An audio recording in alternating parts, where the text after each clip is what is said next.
Okay, it's the end of the session. I am here without Snowy or Bill. They're over there. They're very tired. It's been a long session. I think both dogs, it's probably too long of a session for them, but they were able to get through it. Snowy definitely is worked out because he was barking and doing a lot of stuff. And look at Bill's coming over. We love that. So for when you have guests for Bill, I would just tell your guests, ignore Bill completely. They can throw treats on the floor, and Bill probably will not get them, so we will get them first.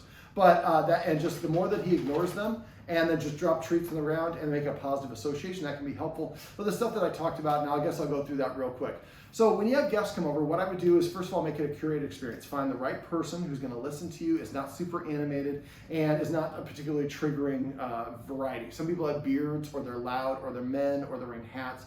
So those are things, if you know your dog always reacts to those things, take note when Snowy is reactive on the street, what are the person's characteristics? You might find every time it's somebody wearing a leather jacket with a beard and brown hair, that's a person that he reacts to. Well, then we can recruit a friend who matches those characteristics and work on that. And so that build up that confidence so he's no longer reactive to that. Instead of running from it, let's run with it. So what I would do is I would do the treat trail. So again, right outside your door, put one treat, and then about 6 inches another treat. About every 6 inches for about 4 or 5 treats. Then just go to about a foot, then eventually 2 feet, about 3 feet, going all the way down your hallway to the short end, and then taking a turn. And make sure you do this pretty quickly because you don't have other dogs coming in and lick up all those treats. And then basically leave the dogs one at a time out there, go on that treat trail. And once they go around the corner, there's about 3 or 4 treats, and then there's a little pile of them. Now I also have a big chunk of the Stewart's Rear-Eye Beef Liver or a small cachet of treats that's right before the dog comes around the corner. So when they come around the corner, they have a whole bunch of cornucopia of treats in their mouth. Then they see the person. The person should be sitting down on the floor, and the dog should be approaching this side or the other side. So leaning on the, sitting with their back against the wall, and they're gonna be very passive. And the treat goes right up. The treat trail goes right up to them. They should have treats in their hands, so not reaching and moving around. And after the dog gets it, the dog feels comfortable. They can offer a treat out with their flat hand like this, palm up, and let the dog lick the treat. After the dog licks up the treat, have them hold their hand like this. The dog will often come back and sample them a second time. And do that, and then ask, and if the person can ask the dog to sit, but I wouldn't do that unless you're pretty comfortable that the dog is comfortable. If the dog demonstrates it's like doing what Bill was doing, like coming and running away, that's probably not. Just all we want to do is get the treats. They don't have to sit or do anything. And then basically, when the person wants to stand up, if we just stand up all at once, that's going to be jarring for them. So what I would do is maybe have the person throw a treat, or you call Snowy away or Bill away. And then when they're about 5 or 6 feet away, they're looking a different way. The person kind of rocks up and they're in a crouched position, stand on their feet, but in a crouched position, their butt's just right off the ground. And then the dog comes back over, you give another treat. Then we can throw a treat or call them away, and then we rock ourselves up a little bit more. So it might take 3 or 4 movements before standing. Then I would have you go for a short walk with the dogs. With the dog, and I probably do this one dog at a time, and then have the person come by another time, work with the other dog. You can do them back to back, I guess, as well. And then go for a little walk around the block, and on the walk, the person could offer treats, and if the dog is pretty comfortable, they could ask the dog to sit, but only ask once. If it doesn't want to sit, that's fine, then just kind of drop that. It's more important that they have a positive experience and they get treats in person than that. We'd like to have them listen to the person, but that's not as important as them feeling comfortable. So we go for like a short 5 or 10 minute walk. When we come inside, we've already exercised the dogs beforehand. And remember, the exercise should stop 10 minutes. After the exercise should end, and they should have at least 10 minutes before the guest arrives, so they catch their breath. Otherwise, they'll be worse behaved. So you set them up for sex by exercising. You have them do this treat trail 3 or 4 times without anybody at the end of it. So they just look for it as a good positive thing. Then every time there's somebody at the end, you would have at least one practice session when there's nobody there after that, before the next person comes over. Otherwise, they're like, oh, I know what's going to happen. You're going to try to trick me in a meeting for somebody. So once you go for that little walk, if you can on the walk, handing the leash to the other person is ideal if you can, if you feel comfortable and it's a good situation. Try to avoid walking in really busy areas. Of the main street here, I won't say its name, but if that street is too busy, then go in a little bit inland one direction or another, so you can find a little bit of a slower street. So we don't want to add any extra auxiliary baggage to the situation. Once you get in here, then basically the person can bring them in. As soon as they come in, they should like give a treat. And then basically you're going to give your dog a lick mat, a Kong filled with peanut butter or whatever else it is you want, a kneecap, bully stick, whatever it is, lick mat. Lick mats, chew anything that they chew or lick, so they're releasing those endorphins and feeling good and preoccupied. And so I'd probably have them a little bit further away. So if the person's sitting on the couch, maybe one's here and one's in the kitchen. And then you're going to drink a little wine or whatever it is. You're going to keep that visit short, maybe 20, 25 minutes max, maybe even less than that, maybe 15 minutes. And then basically of inside the house, so maybe 15-minute walks and 15 minutes here. And then while the dogs are still licking and chewing, and if the dogs are over here, you don't want to have that person walk over here. So you maybe come over here, grab Bill's lick mat, bring it over there and put it behind the couch. And then once Bill kind of gets back into it, then the person just gets up and leaves. And when you leave, make it a non-production. So the person doesn't get a bunch of hugs and kisses and blah, blah, blah. You're just like, bye, and just get up and they walk out, and it's very quiet.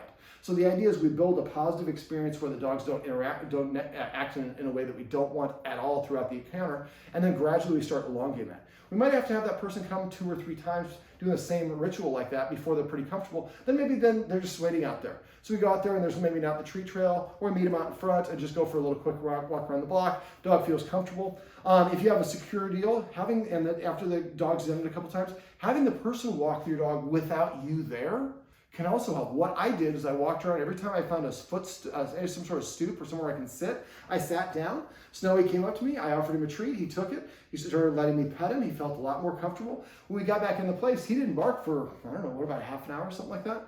So it set him up for success. Now he went back to barking, but again, that's the medication we talked about. All right, so for the session, we started off going over marker words. I have a video on marker words if you forget what those are, but make sure you're using that marker word every time the dog does what you want, or at the conclusion of it if it has some duration to it.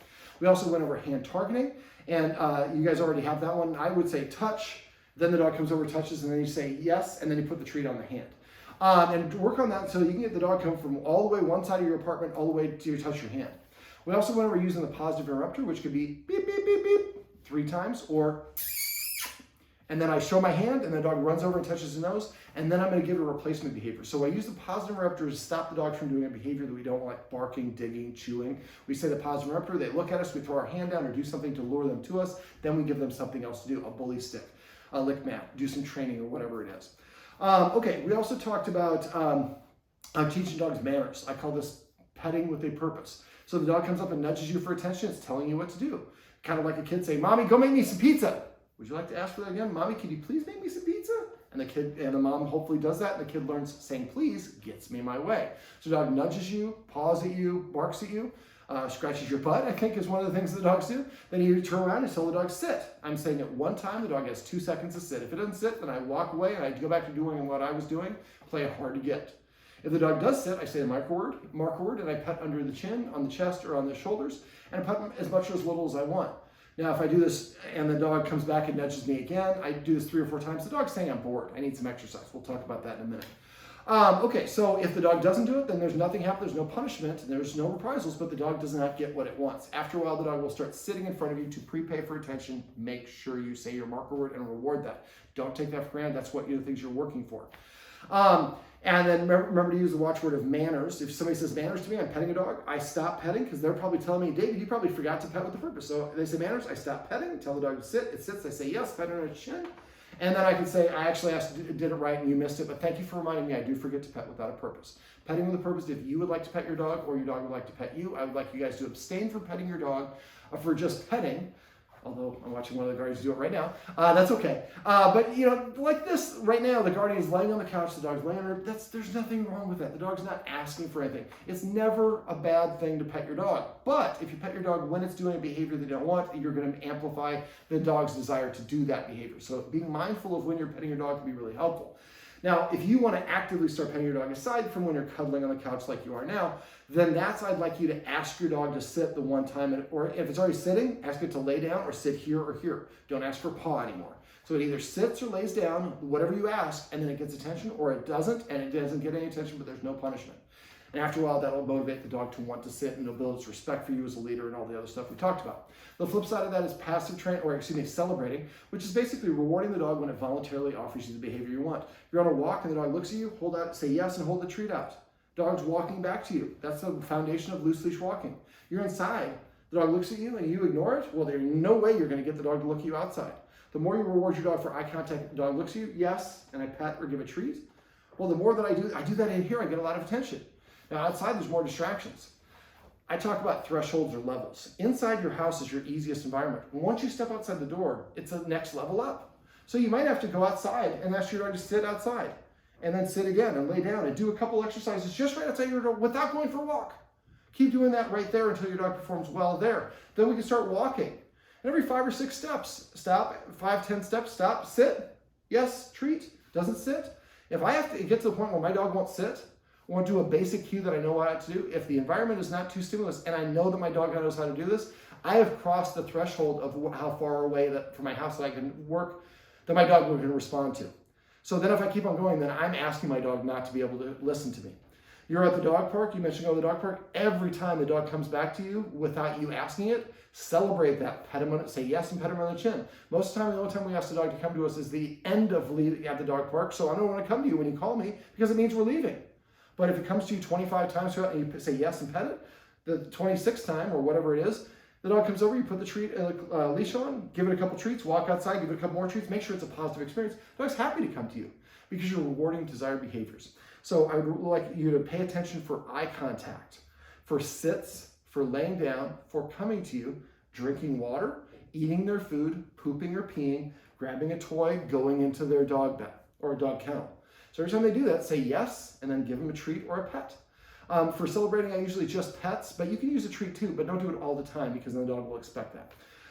Okay, so that's celebrating and celebrating and petting with a purpose. Celebrating is you rewarding the dog when it voluntarily, organically offers the behavior you want without any influence from you. Eventually, the dog will start prepaying for that attention, and now you're rewarding it when it does so for petting with a purpose. And now the dog knows what it is to do to get your attention and will start offering those behaviors instead of barking, chewing, jumping up, and so on. Let me see. We also talked about exercise, sniffing on walks, playing tug of war, playing fetch, playing with each other is a great way to burn energy, or play dates. So those are physical forms of exercise. Sniffing on walks is a hybrid, physical exercise as well as mental stimulation. Look at that, Bill is thinking about coming over here. And so now the other side of it is mental stimulation. Training is a great way to burn energy.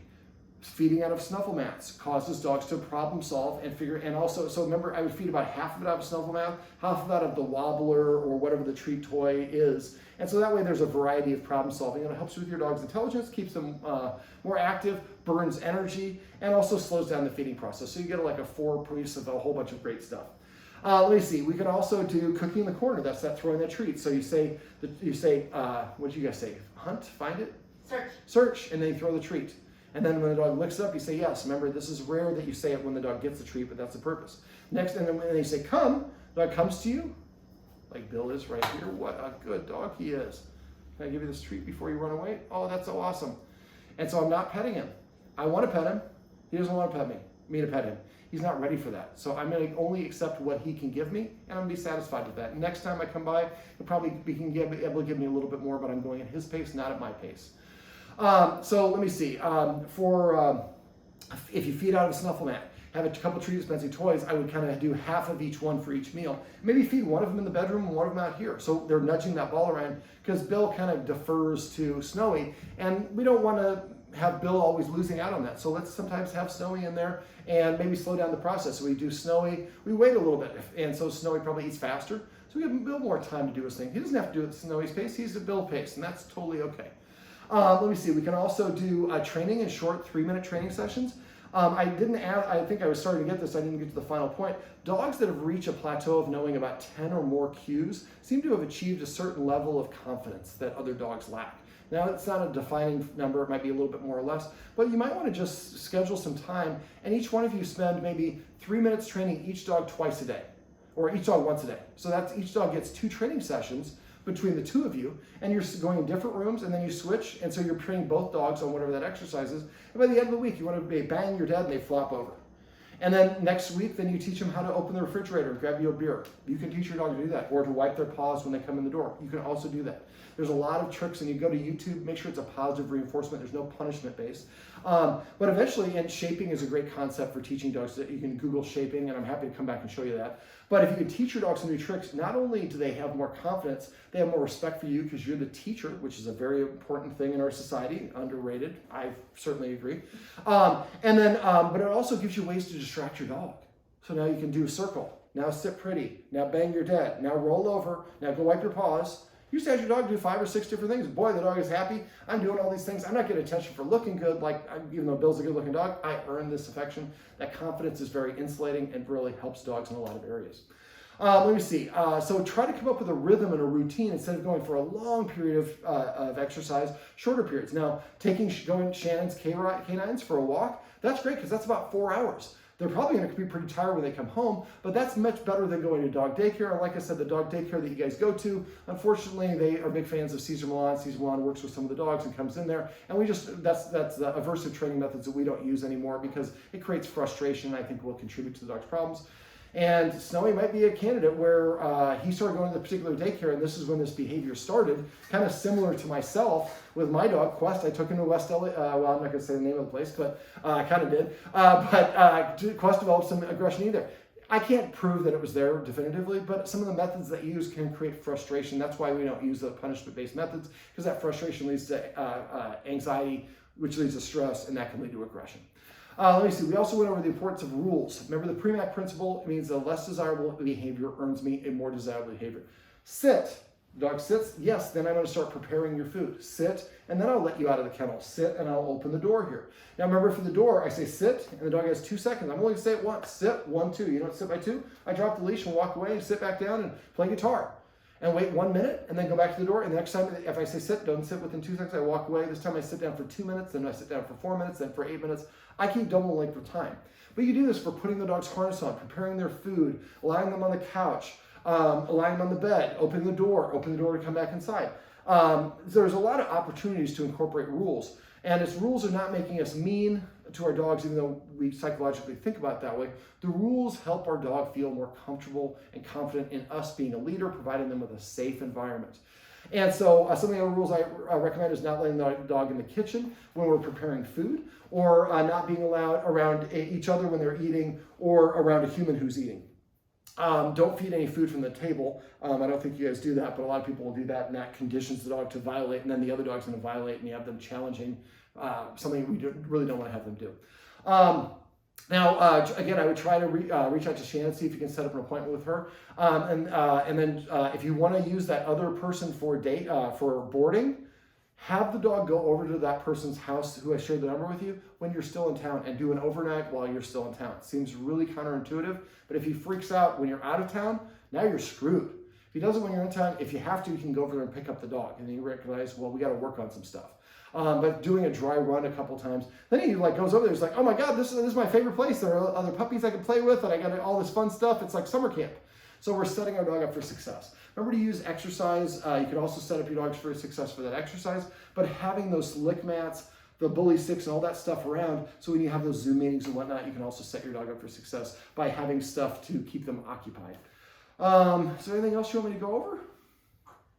Fluoxetine is the doggy Prozac. I think both dogs would probably benefit from it. I'd like you to talk to your vet about that. That is, I can't prescribe that. I'm not a veterinary vet. I'm not a veterinary behaviorist, but most vets will work with you, and I think they'll probably concur with me that both dogs have some anxiety or some issues where they would benefited from some medication. Make sure you're very regimented, you're staying with them, and a lot of times we have to adjust the dosage. So maybe you get an improvement, but then we adjust a little bit more and get even more of improvement, or it's too much. So talk to your vet. I would also recommend before you do it is have your vet do blood work levels of both dogs before any medication is applied, so you know what the baseline is. So that way you can see what's doing to the liver values and all the rest of the stuff. That biology is not my thing.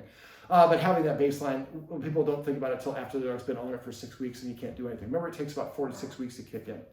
All right, well, over there on the couch that you can't see is Bill just snuggling down with his guardian. Right there, you can say yes and pet. And if he likes to do that, and he always puts his foot here or his head here, then he might, he's going to jump on the couch. You might say snuggles, and he comes up here and puts it, and they say yes and pet him. And eventually he says, when you want him to snuggle, you're cold, you're tired, you say snuggles. He runs up and jumps up because he knows what you want. That reduces a lot of his anxiety because he's not frustrated. He has a clear understanding of your communication, and then you can have a better lifestyle with your dog because it knows what you want. All right, this is Snowy. I know a dog named Snowy not too long ago. This is Snowy or Snow, and Bill's roadmap to success. Remember, everything you do trains your dog. Only sometimes you mean it.